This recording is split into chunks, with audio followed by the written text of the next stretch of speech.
Financial Times এর আবার একটা বোম ফাটিয়েছে।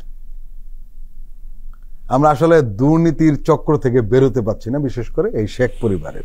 এই লন্ডনের এই পত্রিকাটি যে রিপোর্টটা দেখিয়েছে, ইউরোপের দেশ মাল্টার নাগরিকত্বের জন্য আবেদন করেছিলেন বাংলাদেশের ক্ষমতাচ্যুত প্রধানমন্ত্রী শেখ হাসিনার সামরিক উপদেষ্টা তারেক আহমেদ সিদ্দিকীর স্ত্রী শাহীন সিদ্দিক। 2013-2015 সালে 2 দফায় তিনি আবেদন করেছিলেন। তবে অর্থ পাচার, দুর্নীতি, প্রতারণা ও ঘুষের অভিযোগ থাকায় তার 2টি আবেদনই প্রত্যাখ্যান করা হয়।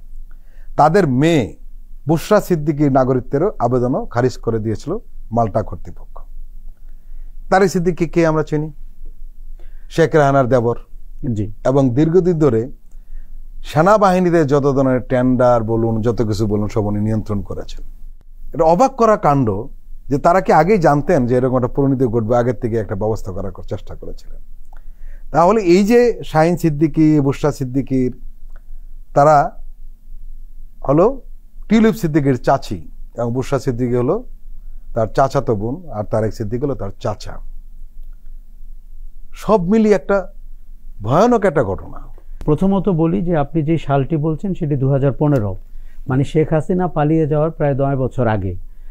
আপনি ঠিকই বলেছেন যে তারা তখন মাল্টার নাগরিকত্ব কেন চাচ্ছিল, কেননা তারা যে অপশাসনটি বাংলাদেশে করছিল, তারা প্রতিবার 5 বছর পর পর ভাবছিলেন যে এটি কি শেষ হয়ে যায় কিনা, তাদেরকে পালাতে হবে কিনা। এবং আপনি দেখুন যে এই 9 বছর পরে এই ঘটনা কিন্তু মাল্টাতে তাদের নাগরিকত্ব প্রত্যাখ্যাত হয়েছে 9 বছর আগে, তার মানে 5ই অগস্টের পরে না কিন্তু। আর তারেক সিদ্দিকীর ব্যাপারে বলি, 2008 সাল থেকে বা 9 সাল থেকে 24 সালে পালিয়ে যাওয়ার আগ পর্যন্ত কিন্তু উনি প্রতিরক্ষা উপদেষ্টা ছিলেন। আপনি কেন আপনার একজন আত্মীয়কে প্রতিরক্ষা উপদেষ্টা করে রাখবেন ফর 15 লং ইয়ার্স যদি আপনি ওই অপশাসন এবং দুর্নীতির অংশ না হন?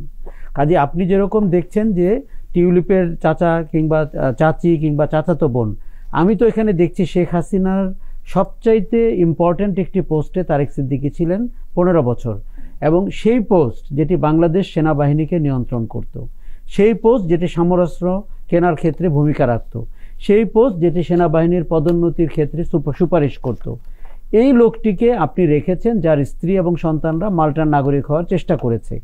এবং এই পরিবারটিকে আমি মনে করি যে বাংলাদেশের আগামীতেও কঠিন হবে এই পরিবারের মানে দুর্নীতি, অপশাসন কিংবা ডাকাতিকে আপনি যদি সুপারসিড করতে চান। শেখ হাসিনা, জয়, শেখ রেহানা, টিউলিপ, ববি, তারেক সিদ্দিকী, এমনকি বাংলাদেশের বিভিন্ন জায়গায় যে শেখ পরিবাররা ছড়িয়ে আছে, সবাই কিন্তু আপনি জানেন অপশাসন, ক্ষমতার অপব্যবহার এবং খারাপ ব্যবহারের জন্য আপনার কিন্তু এলাকায় প্রসিদ্ধ। কাজেই এই পরিবারটির নৈতিক অপরাধের বিচার, অর্থনৈতিক অপরাধের বিচার এবং আমাদের যে শাসনতান্ত্রিক অপরাধ, সব কিছুকে আমাদের আগামী অনেক দশক ধরে এই বিচার প্রক্রিয়া চালাতে হবে। তাহলে একমাত্র আপনি জাস্টিস করতে পারবেন যারা জীবন দিয়েছে, যারা বিনা বিচারে নিহত হয়েছেন, যাদেরকে গুম খুন করা হয়েছে। মানে এই পরিবারের অন্যায়কে আপনার অনেক বছর আমাদেরকে প্রকাশ করতে হবে এবং বিচারের আওতায় আনতে হবে। ফিনান্সিয়াল টাইমসের প্রতিবেদনে একটি তথ্য দেওয়া হয়েছে যে 2015 সালে মাল্টার নাগরিকত্বের আবেদনের জন্য মালয়েশিয়ার রাজধানী কুয়ালালামপুরে একটি ব্যাংক হিসাবের লেনদেনের তথ্য, যেটা আমরা স্টেটমেন্ট বলি, দেখিয়েছিলেন শাহীন সিদ্দিকী, মানে তারেক সিদ্দিকীর স্ত্রী। তাতে $27,60,409 জমা দেখানো হয়েছে। আগের 2 মাসে 11টি লেনদেনের মাধ্যমে এই অর্থ হিসাবটিতে জমা দেওয়া হয়েছিল। তবে সেই অর্থের কোনো উৎসের কথা নথিতে কিন্তু উল্লেখ করা হয়নি। যে আরেকটা অভিযোগ আসছে যে শাহীন সিদ্দিকীর সংশ্লিষ্ট যে প্রতিষ্ঠানের বিরুদ্ধে অবৈধ জমি দখলের অভিযোগ ছিল বাংলাদেশে, এবং সেটির নাম ছিল প্রচ্ছায়া, এবং শাহীন প্রতিষ্ঠানটির চেয়ারম্যান ছিলেন। প্রচ্ছায়ার নিজের পদের বিষয়টি 2013 সালে মাল্টার নাগরিকত্বের আবেদনে উল্লেখ করেছিলেন তিনি।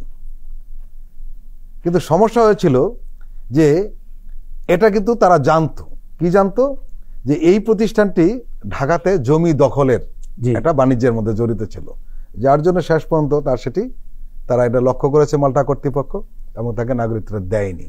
আপনি একটু আগে একটা কথা বলছিলেন যে বাংলাদেশের গণমাধ্যমে তখন কিন্তু একটা ডার্ক এরা ছিল। প্রথম কথা, আমাদের অনেক লোকজন তাদের স্বার্থসিদ্ধির জন্য আত্মসমর্পণ করেছিলেন এবং ন্যাক্কারজনকভাবে, নিকৃষ্টভাবে ওই শাসনের অংশ হয়েছিলেন গণমাধ্যমের লোকরা। আরেকটি অংশ গণমাধ্যম যাদের সাহস ছিল না ওই সব জিনিস প্রকাশ করে সময়ের কাজ সময়ে করার, এখন তারা করছেন কেউ কেউ। তারেক সিদ্দিকী এবং তার পরিবার যে জমি দখল করছেন এবং অন্যায়ভাবে মানুষের জমি কেড়ে নিচ্ছেন, সেটি আমরা 9-10 বছর আগেও জানতাম। প্রত্যয় হাউজিং কিন্তু ঢাকা এবং চিটাগংয়ে এই জন্যই অভিযুক্ত ছিল। আপনি খেয়াল করে দেখুন, আমি খুব অবাক হচ্ছি যে মাল্টা কর্তৃপক্ষ কিন্তু এই অভিযোগ ঠিকই জানতেন এবং তারা এই কারণে কিন্তু তাদের নাগরিকত্ব প্রদানে অনীহা প্রকাশ করেছেন।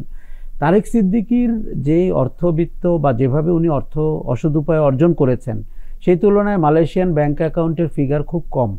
কেননা আপনি গত 15 বছরে বাংলাদেশ সেনাবাহিনীর, আপনি জানেন, অন্যতম পারচেজের জায়গা কিন্তু এটি, বৈদেশিক সমরাস্ত্র কেনা।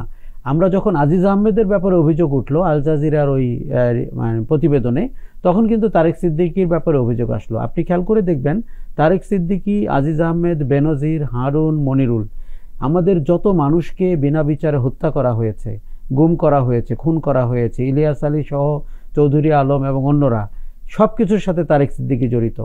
আপনি ওইসব দেশ তো তাও অর্থনৈতিক বিষয়ের দিকে মনোযোগ দিয়েছে, কিন্তু তাদের যে ক্ষমতার অপব্যবহার, তাদের যে মানবতা বিরোধী অপরাধ, তাদের যে বাংলাদেশের সাধারণ নাগরিককে বিনা বিচারে হত্যা করার অপরাধ, এগুলো কিন্তু এখনো আলোচনায় হয়নি। তবে এই পরিবারটির অর্থনৈতিক অপরাধই আপনাকে বিস্মিত করবে, আপনি যদি তার অর্থমূল্য অঙ্কটি দেখতে পারেন। এবং আওয়ামী লীগের এই জায়গাটিকে আমাদের অনেক গুরুত্বের সাথে দেখতে হবে।